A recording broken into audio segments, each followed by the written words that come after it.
John, I've been thinking and I've decided I'm going to become an education assistant. Wow, good for you. But I don't have a university degree, so I'm going to have to figure out how I'm going to clear the next 4 years of my schedule, and then I'm going to have to find somewhere to do some experience, because employers are not going to hire me without experience. Whoa. Slow down.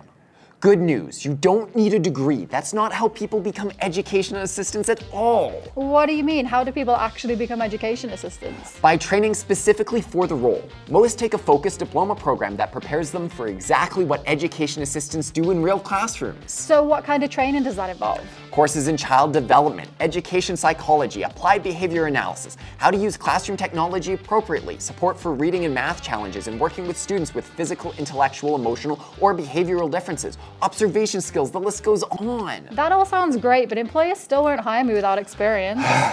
If you choose the right training, experience is included in the 10-month program. You can complete a practicum in an educational setting before you even graduate. Oh wow, that's totally different to what I was picturing. If you want more details, you've got two options. Read the full step-by-step guide on becoming an education assistant, or find out exactly what's included in Sundance College's Education Assistant Diploma program. Both links are in the description.